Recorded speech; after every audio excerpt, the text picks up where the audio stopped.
and comprehensive assessment on the situation in the South Caucasus,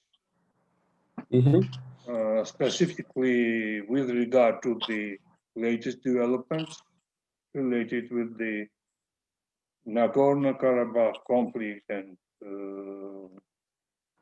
military activity there. So, topic is, I would say, not just interesting, but provoking many questions. Some of them are already collected, and we will start with them. All right. First of all, let me introduce our speaker. Mr. Barzegar is, as I already said, director of the Institute for Middle East Strategic Studies. In his publications, he covers extensively all the developments in the Middle East, the South Caucasus including, and the wider region. Definitely what was going on here a couple of weeks ago definitely felt under the light of his research, and we have to analyze how all these developments are viewed from Tehran, given the very special, very important role Iran is playing in all the developments in the South Caucasus and around Caucasus.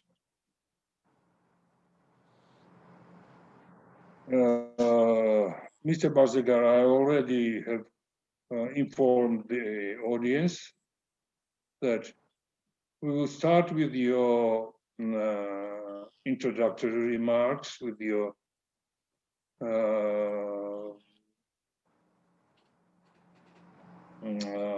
points you would share with us on the matter.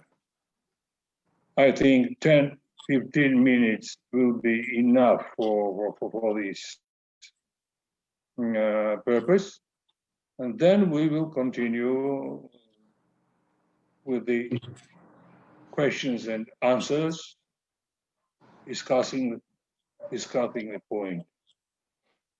There is no need to have anything, I would say, specified. Let's start.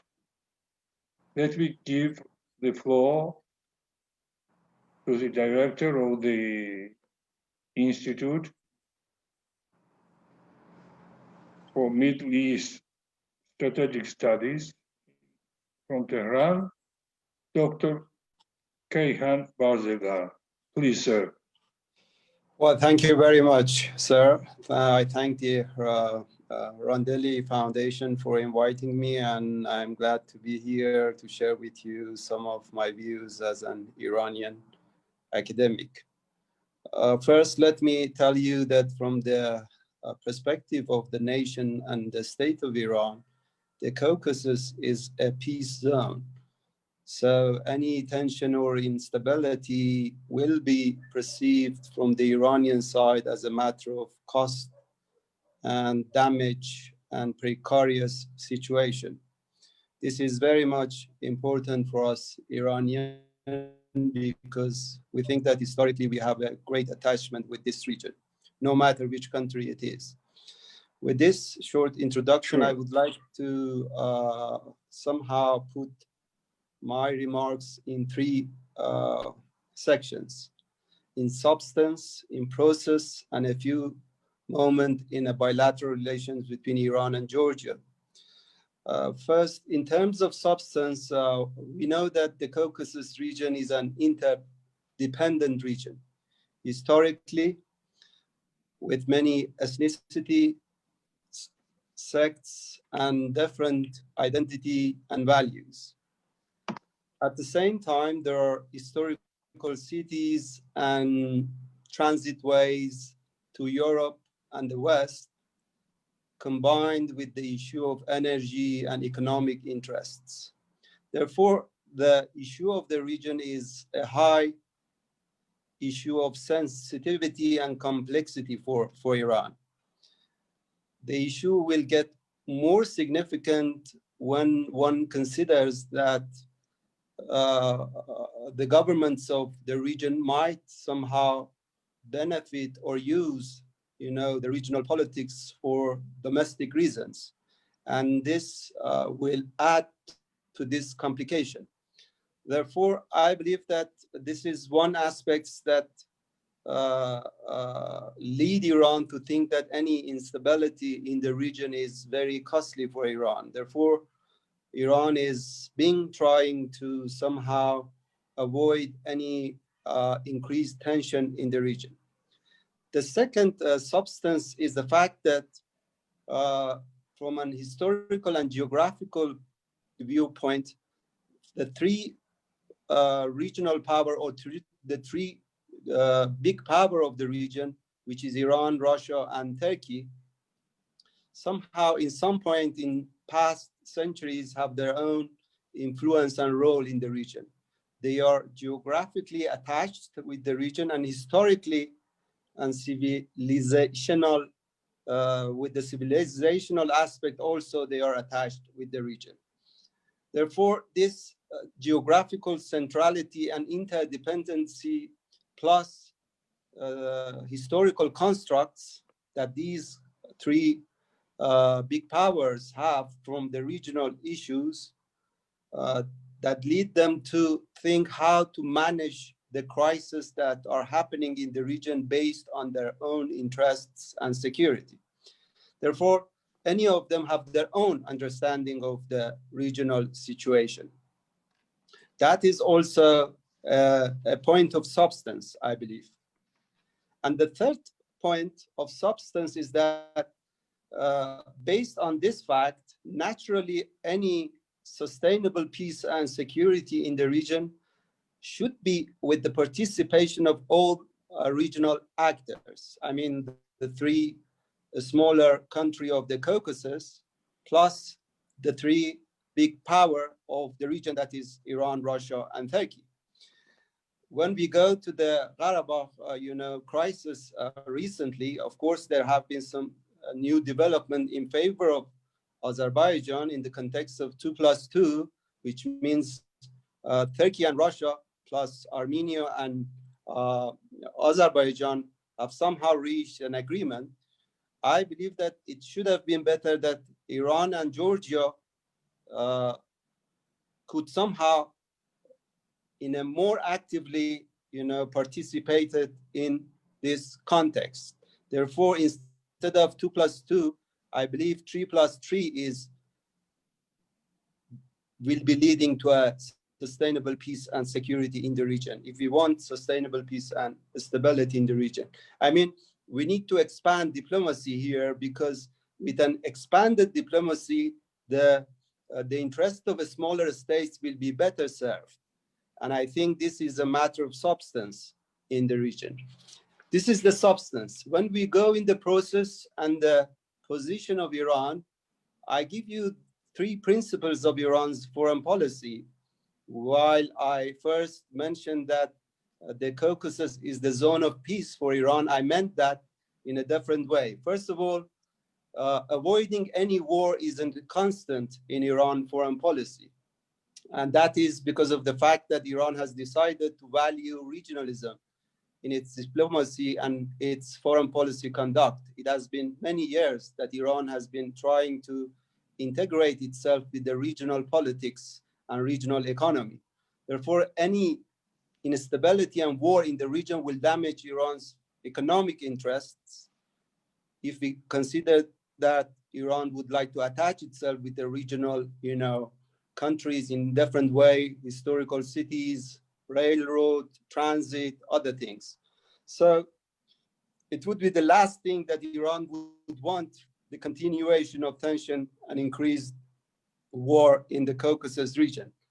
Perhaps other countries like Russia and Turkey have some geostrategic interests, but here Iran is the only big country of the region that has no benefit of any continued conflict and tension in the region because of this, constant in Iran's foreign policy conduct.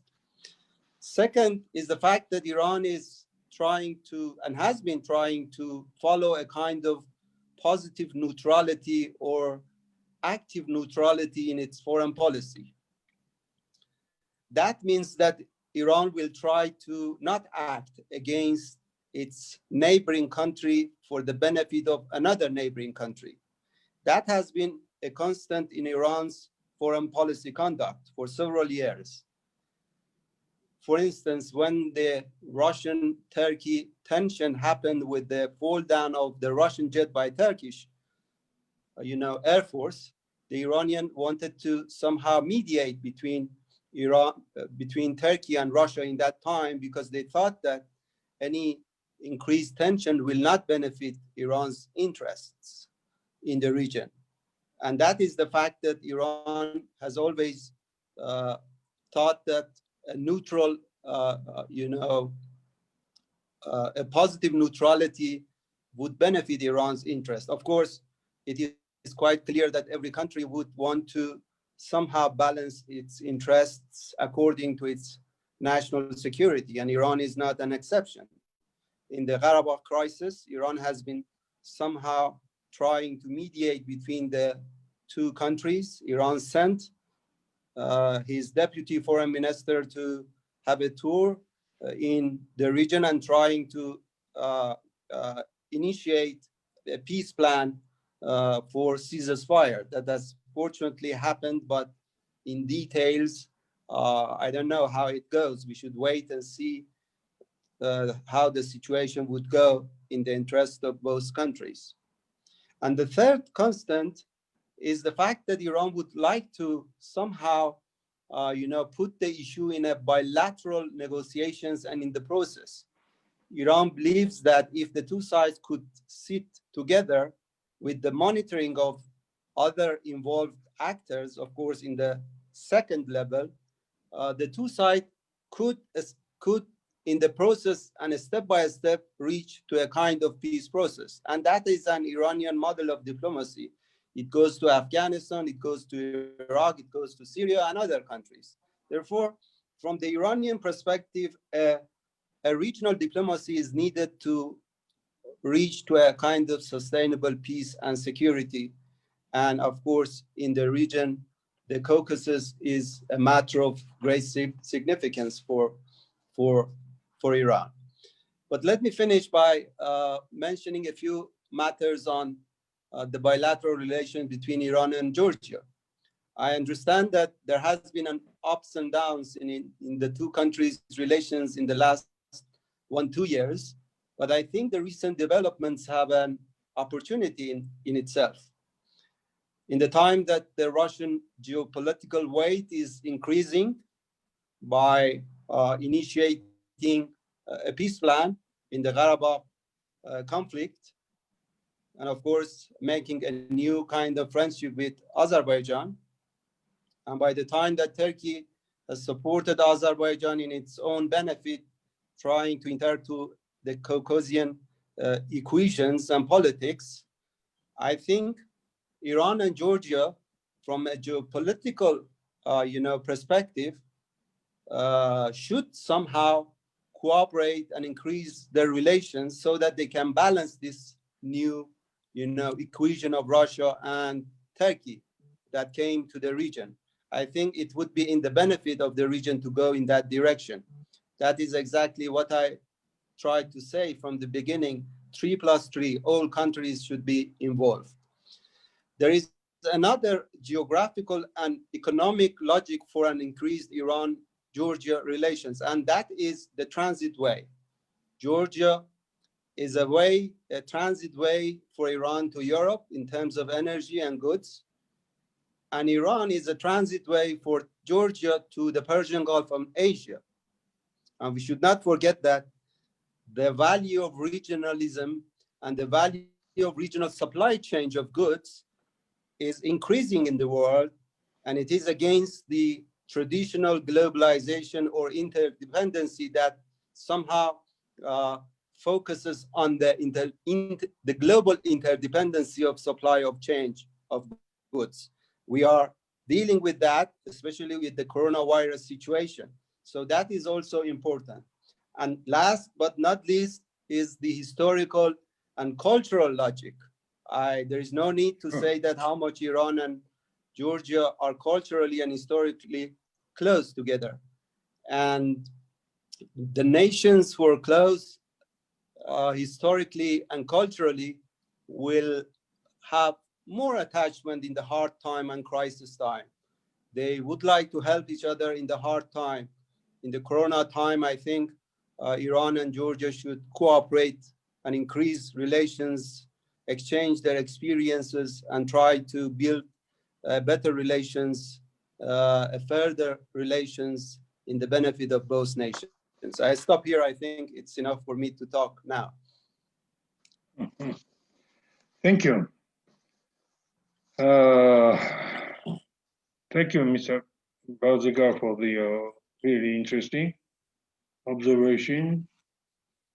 You have touched upon many important points which really deserve to be discussed, to be, I would say, digged more profoundly, because there are many important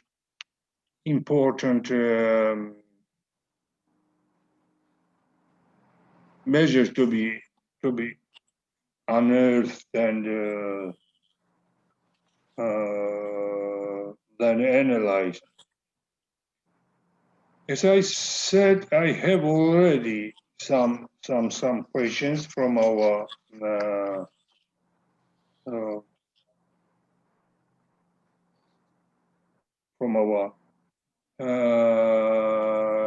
webinar participants, but I have also some questions personally from me. Yeah, I don't think they are very different from those, but nevertheless, let me start with these questions, and then let's see how everything goes on. First question, of course, and you have touched this issue in more general way, but I would like to ask you to describe this moment more, I would say,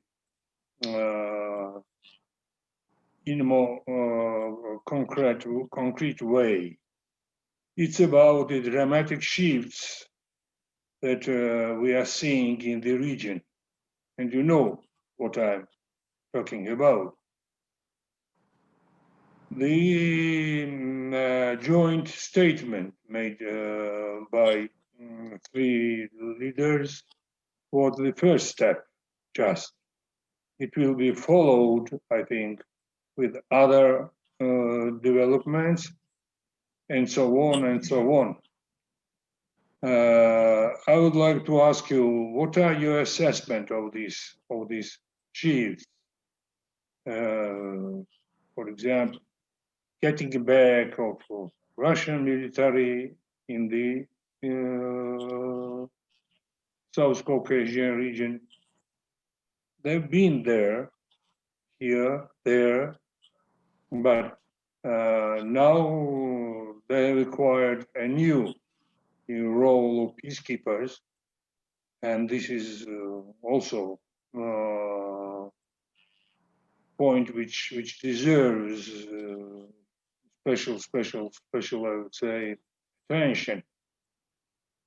How would you assess what Turkey is going to do here with the region? Turkey was supporting Azerbaijan in many ways those weeks, but seemed that Turkish leaders are not satisfied fully with the outcomes already, I would say, announced. Do you have the same feeling? And if it's so, what kind of developments might follow? This is, I would say, the first, and I think the main question here. Okay, in terms of Russian presence, it's not new. I think Russia is developing its presence in the region. It has already started with Syria. It would like to somehow increase its, presence in other regions like Persian Gulf, in Yemen, and other places in the Middle East or West Asia. But there is one thing that I believe we should note seriously, that the Russian role in the new era is different from the old Russian role. The new Russian role is more based on, I believe, based on their trying to bring a kind of soft power to its traditional hard power, and trying to show itself as a mediatory actor, a constructive actor. That is something is new in the Russian way of thinking about the world. I have seen this from close sight, that how the Russian would like to support their hard power with their theoretical soft power context. Therefore, I believe that we should. That's why Russia is now somehow following a kind of positive neutrality in its own interest. It didn't take side. We should have expected that Russia should have taken the side of Armenia in the context of the alliance they have, but it didn't, because Russia is thinking new in its way. But it still is, Russia is a powerful country in terms of making peace, in terms of keeping peace in the region, because it has the experience in Syria. Therefore, they are trying to somehow express themselves in the new way, as they did in Syria, and to somehow increase their image in a better way in the global politics. So that's the thing I believe in the Russian, way of thinking. For Iran, I think it is not a big thing right now. For Iran, it's the most important thing is that, bringing a big power in the region, so far as it not damage its national interest or geopolitical interest, is fine. Iran does not have a strategic sense of threat from Russia. Therefore, I think it is fine if Russia plays its role in this way when it goes to this context of peacekeeping, task or duty or whatever. In terms of Turkey, I think Turkey, in a vivid way, supported Azerbaijan, and that is very obvious. It is unlike Russia and Iran that have been trying to keep this neutrality based on their own interest. I think Turkey obviously supported Azerbaijan. This goes to the Turkish ambitions of somehow playing the role in their peripheral, geographical context. They previously did this in Syria. They wanted to play big power game in Syria. They couldn't achieve what they wanted in Libya, in other places in the region. But now I think Turkey is coming to the Caucasus in a way that is supporting Azerbaijan, which will not satisfy at the end of the day, geostrategically, will not be satisfactory to Russia and Iran. Of course, we should wait and see how far Turkey is going to play its role. Mm-hmm. When it goes to the security issues and foreign fighters coming to the region, that's the red line for every country, I believe, in terms of extremism and terrorism and other things. Hopefully this does not go in that direction. But Turkey played an obvious role in favor of Azerbaijan, which is against the traditional game of the region. We should wait and see how the situation developed, in my belief, how Turkey would play the rest of its, role in the region. Mm-hmm. Thank you. Now we have some other participants who have questions. They sent it by Q&A. Thanks for good speech. Andriy Lukanets, on your assessment, what are the three main points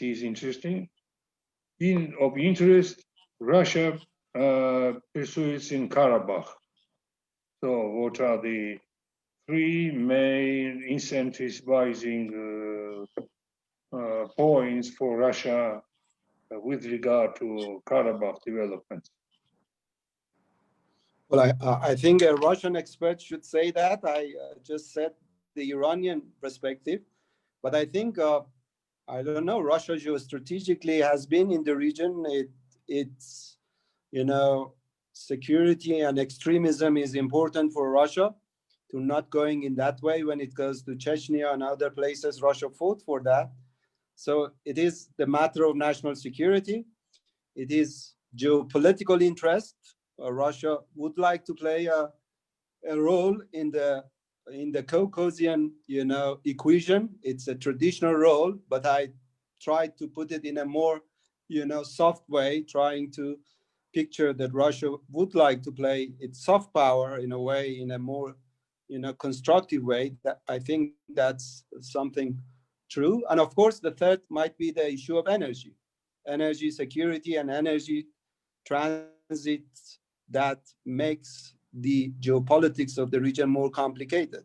Yeah. So I think these are the three main issues for Russia. But again, I am an Iranian, I should say, and focus more on the Iranian perspective. So I understand. Of course, it's your understanding and your, I would say, vision. Some people in Moscow might have different. If they have, they can share it with us or not to share. It's up to them. It's up to them. Okay. Another question.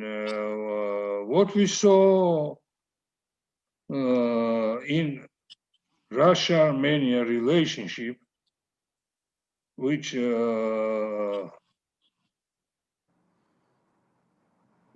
during years was presented as a strategic partnership, it does not like that at all. On the contrary, it contained, I would say, Russian-Armenian exchange of assessments and so on, more critical mutual assessments of both sides than mutual support. Could you give us your thought? Why did it happen? I didn't understand well what was the exact point of the question. Sorry, sir. The mutual assessment of. Yeah.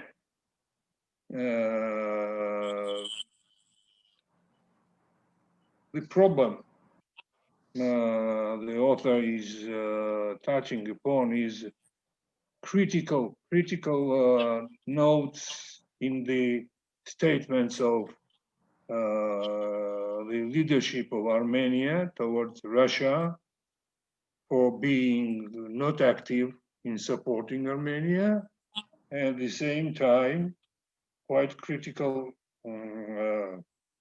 notes from Moscow with regard to Yerevan. Although these two countries been viewed always as a strategic partners, closest allies, and so on. It is so. Yeah. No doubt about Yeah, that. yeah, I understand. What happened and why it was developing that way in the days of conflict? I think My answer. I think I think the structure of government is also important for Russia. What kind of government is placed in Yerevan and how it is managing its relations with the West. You, Georgian, had this, experience also, that the way you look at the West, that upsets, Russians, and at the same time, other regional countries in the way. So it might be the reason that the Russian wanted to somehow balance, Armenia in this way, and it's the structure of its current government in a way to somehow balance their relations with. At the same time, as I mentioned from the beginning, a new kind of friendship with Azerbaijan is also coming to the Russian foreign policy. Therefore, they perhaps want to somehow start a new way of, conducting relations with the Caucasus, Caucasus, region, and that is somehow to balancing between them, so that it could preserve its own interest, geopolitical interest. In any way, I think Russia is trying to play a new way of thinking in the regional context. It's different from past Russia in a way. Of course, economic interest, energy interest, other things are also important. And Azerbaijan is a petro country. It has money. Russia can sell good weapons to Azerbaijan also. Money matters also. Therefore, you see that, there are different dynamics that could shape the Russian critical way of, Armenian government or not helping at this hard time. Thank you. There are a number of, I am now watching it, a number of questions related with the Iran-US relationship and its future. Okay. Quite understandably, because there are fundamental administration is being changed in the US that really might be followed with the shifts in US-Iran relations. I would combine all these questions because they are touching different facets, but mainly they are about the same question. How do you view the U.S.-Iran relationship in the nearest future? Well, that's something that relates to the American side. Sure. The Trump administration damaged a lot. The slim, kind of confidence building that the Obama administration made of trying to bring up the Iranian issue in the American foreign policy in a positive way. He destroyed that. Not only he made enmity with the government of Iran, which was moderate government of Iran, which was honestly wanted to get to a nuclear deal and to get to a kind of interactive way with the global, politics and great powers in that time. But also Trump's withdrawal from the nuclear deal made the nation of Iran disappointed. Now we have both the government and nation of Iran disappointed of the US. What Trump wants is that we should sign, or we must sign, a new deal that could cover, regional and missile program of Iran. When it goes to the missile program, no country will negotiate on its conventional deterrent power or missiles issues. No country would do that in the world. So Trump made a big mistake by somehow bringing the missiles program, limiting missiles program in the package. The second issue is changing Iran's regional behavior. I think the Trump administration never understood the logic of Iran's regional presence. That is to preempt the threats that is coming to the state of Iran. It is not the expansionist way of the government of Iran is trying to expand its influence in the region. It is more defensive and trying to contain the threats that are coming from the region. Look at, for instance, the terrorist actions of Daesh in Iraq, in Syria. If the Iranians didn't fight Daesh, they could have come to Iran. I mean, it was less costly for Iran to battle them, in those regions and helping friendly government and states in that region. So I mean, the strategic point is that Iran is connecting its national security to the regional problem. What they call Iran's intervention in the region, we call in Iran the regional problems. These are our security zones. We cannot be indifferent to that. Connecting to the new administration in the US, if the new president-elect, Joe Biden, tries to go the Trump's way, I would say that the tension will continue. Iran and the US have strategic discrepancies on very many issues on the region. They do not have common interest in the region. They are strategically rivals in the region. Because Iran is a regional player in the region, it doesn't want to see America in its, neighborhood zone with all its military bases that are somehow ready to attack Iran. We should not forget that the drone flight and assassinated our commander, our national commander, Qasem Soleimani, flight from one of these bases. So the Iranians are vigilant that the Americans are around. That's why I mentioned from the beginning that Caucasus is the peace zone for Iran, because the logic is that if, war and tension continues, that will give justification for foreign actors to misuse the regional politics, like Saudi Arabia, like Israel, like America. And that is not in Iranian strategic context. Iran wants the US to go away from its border. So if Biden goes in that direction, try to put pressure on Iran, maximum pressure, other things, trying to support Israel, giving, hand to make peace between Israeli and Arabs, bringing the Israelis in the Persian Gulf region, that is a strategic discrepancies and conflict between Iran and the US. So I imagine that, unlike of some, analysis that in the Biden time, something new will be opened up between Iran and the US, I believe that with this policy of denying Iranian regional role or focusing on limiting Iran's missiles program, nothing is going to happen. And this, equation of, conflict and tension between Iran and the US will continue in the future. Thank you. My dear colleague, Tamar Beruchashvili is asking. First, she sends her greetings to you, and then she is interested.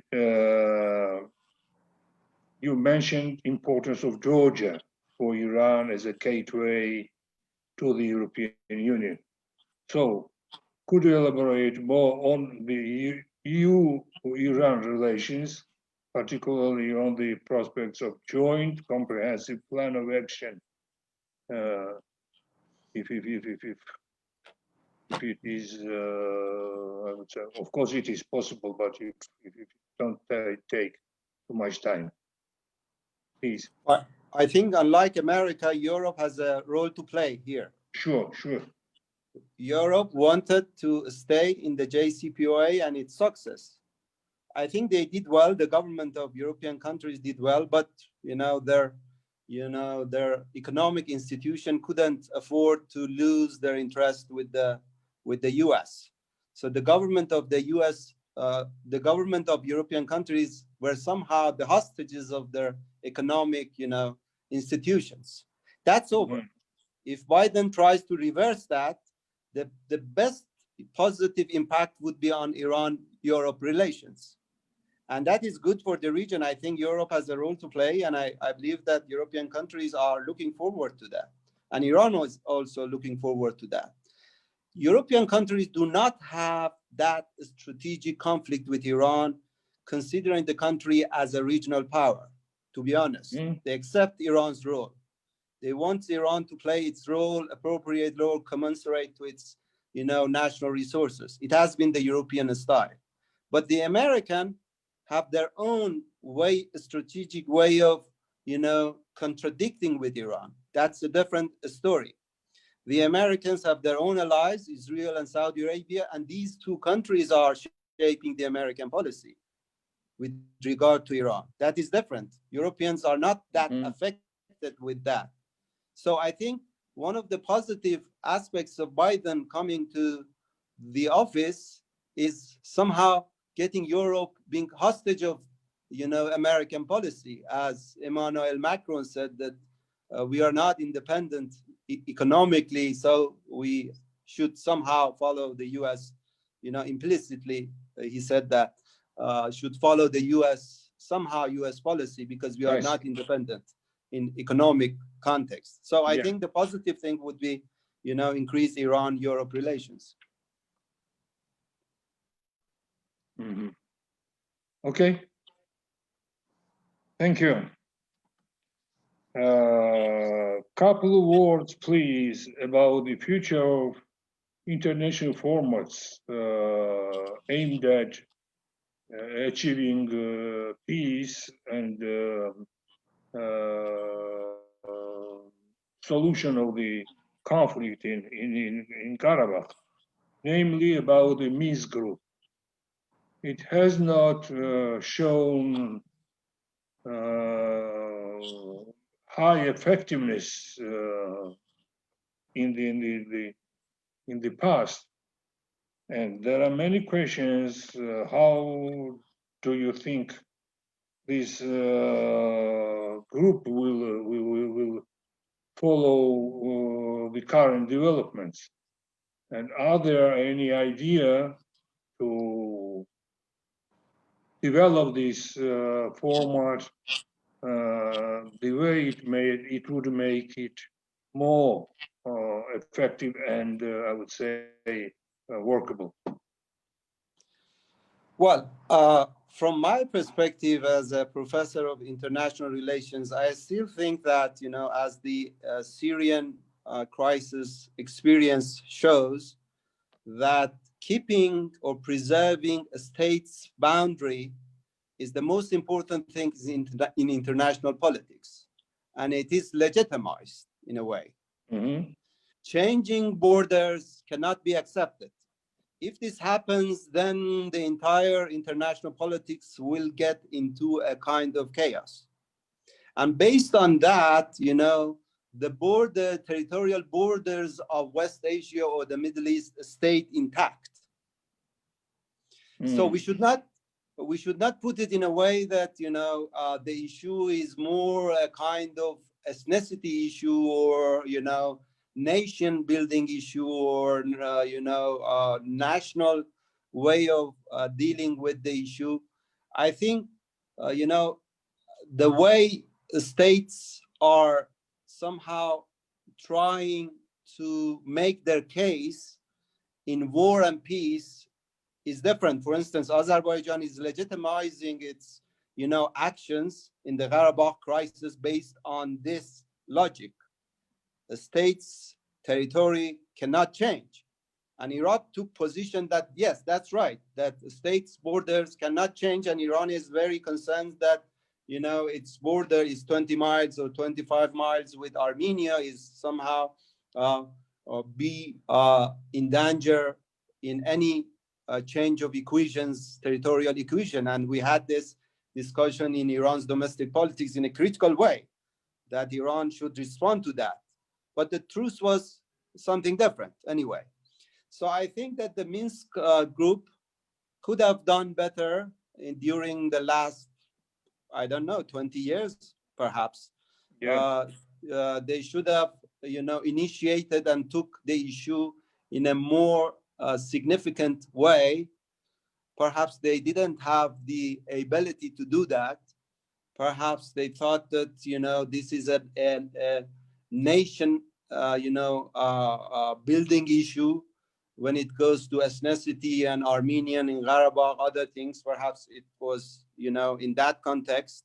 But I think that, states can still focus and insist on their territorial border, and it has a value for international politics.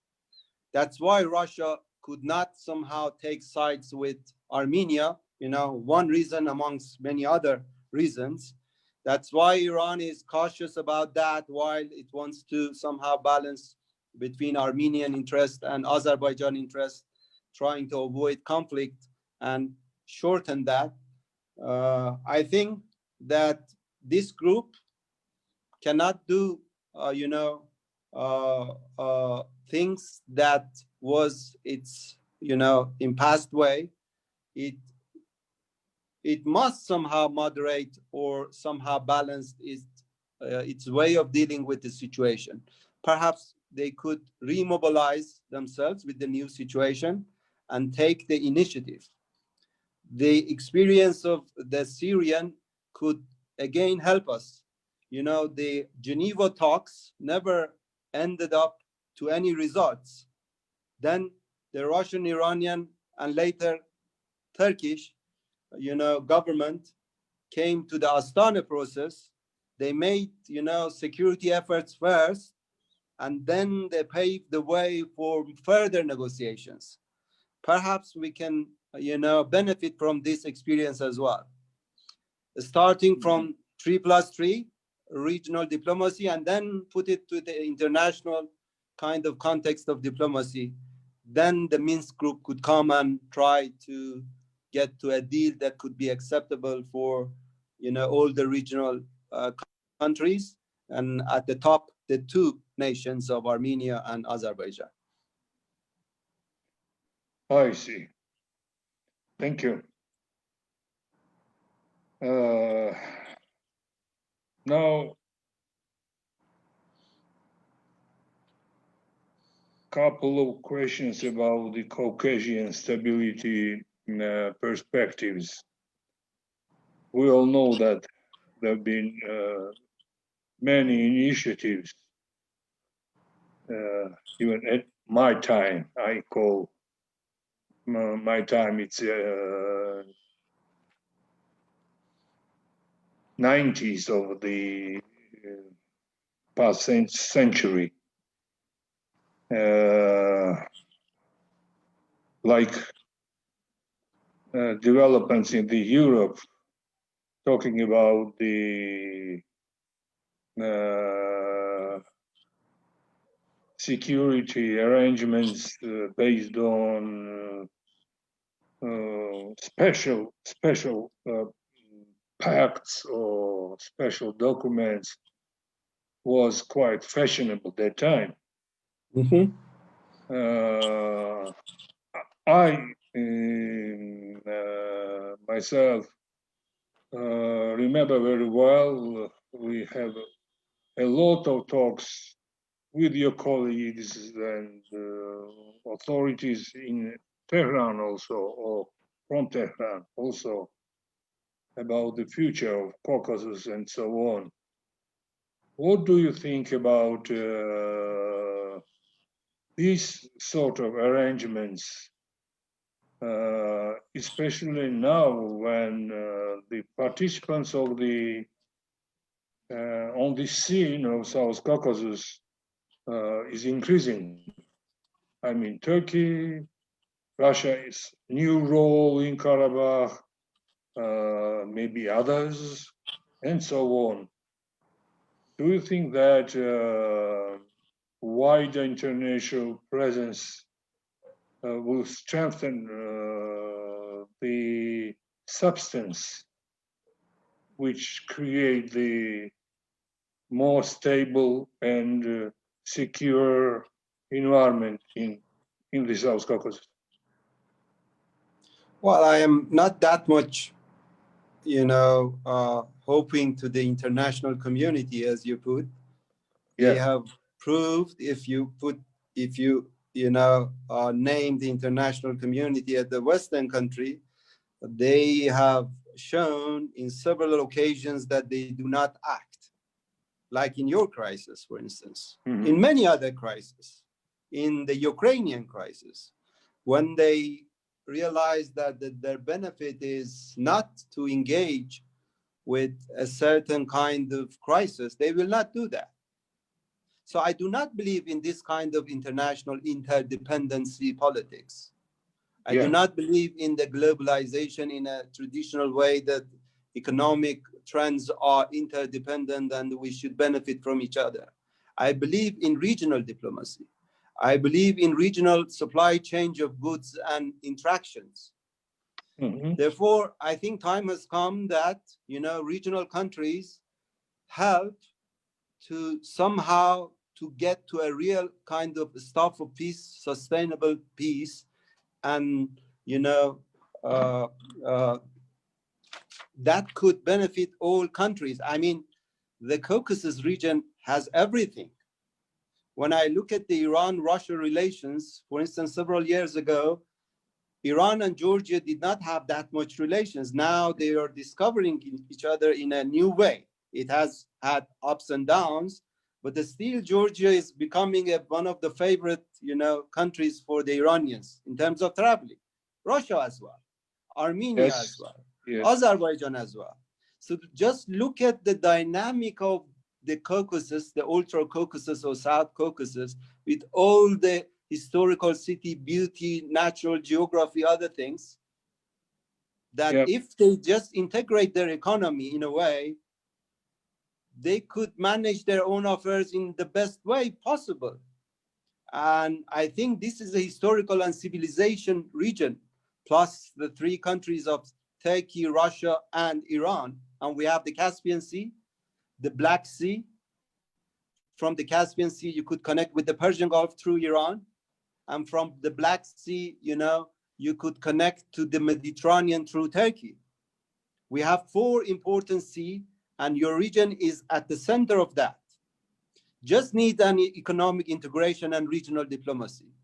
So I would not say that hoping on the West, perhaps Europe, yes, of course, but counting on the US with all its problem nowadays is rather, is rather unrealistic, I should say. Thank you. I'm sorry that we have already exceeded our time limit, but we have so many questions. I would like to combine some of them, put them together in order to cover at least part of those interesting points. Yes, please. First bunch of, I would say, questions, of course, goes to the topic of energy security, energy supplies, Iran's role here, Caucasus role here, and so on. Could you elaborate a bit more about the future of these, I would say, interactions after what did happen in Karabakh? It was interesting to hear that even in the statement three leaders made, it was heard about future of Armenia's active involvement or engagement in the regional or inter-regional projects related with the energy supplies and so on. We have quite a long history of discussions and work and joint activities related with this issue with Iran, I mean Georgia, and not only. So could you tell us a bit more on these matters with regard to the Iranian vision? Well, there are two things. One is the transit of energy. Second is the supply of energy. Sure. I think Iran is a big power in terms of both of them. It has experience of transiting, pipelines. It did it well in the country. The entire country is supplied with the gas. I think 99% of the country is using gas, natural gas for its energy. So it has the experience of transiting pipelines. This is first. This can go to the region easily, as Iran and China are trying to somehow manage and connect themselves. China supplying its technology and investment, and Iran in return give the Chinese, energy. They are working on that in the context of the 25 years plan, which is a strategic plan. So the second issue is export of energy. Iran is a rich oil and gas, energy supplier. Exporter, yeah. Yeah, exporter. And close to the region, it would be very easy and very cheap to lay down, the pipelines. It's very easy because it's already in the northern part of Iran, the pipelines. So I think that's the main issue that Iran could somehow, help the region, because Iran is in favor of that too. As I mentioned, regional integration is at the top priority of Iran's, economic policy. Before that, it was global, integration. Now it has changed because global integration was equivalent with globalization, and globalization meant that, they just, signed a nuclear deal with Iran, and then they didn't deliver their, all their promises, like lifting sanctions or giving technology or other things. So Iran is in favor of regional integration, and it's trying very hard to do that. And the country is going in that way. The nation also would like to go in that way. That's very much important. Therefore, in terms of transiting energy and laying down the pipelines and exporting energy, I think Iran could be very useful to do that. And strategically, is very much important in return for getting goods from your country, from your region, delivering it in the Persian Gulf, like Bandar Abbas and Chabahar, which are, great ports that connect you to the Asian part, Indian Ocean. That's a great idea, I believe. That's a great plan. And it is not that much expensive. It could be easily done. I mean, Iran is most of Iran's part is flat and desert, and it could be done very well, I believe. Thank you. Let me put the, I think, last It's not just questions, a bunch of questions, because there are many people keen to know about the point. What do you think about the future of the developments in the Middle East, namely in Syria and other countries? Because it's not just local players' business. It's not just countries involved, including Iran, but those who are not directly involved but are located close to this region, and we all have, including Georgia, by the way, we all have interest to maintain peace there, to have positive development, and so on. You are expert on the matter, so maybe a couple of words about how the nearest future is seen for that region. Yes, unfortunately, we are dealing with two important issues in the region that is, if they are not over, then the conflict would go ahead. That's foreign powers intervention. I see. Which, of course, in the shape of wars and crisis. Look, for instance, the Iraqi war. The American attacked Iraq, and from the Iraqi, collapse of states, this issue of Daesh, Al Qaeda, terrorism, other issues came off and covered all the Middle East. I mean, I'm not saying that the U.S. has ambitious or imperialist, aims in the region, but sometimes they think that they are the police of the world and they can spread their democracy everywhere, and they intervene. They go to war. They cannot get out of the war because they have powerful, they have money, they go there. But that damages, the regional politics and the regional indigenous realities of the region. That's not good.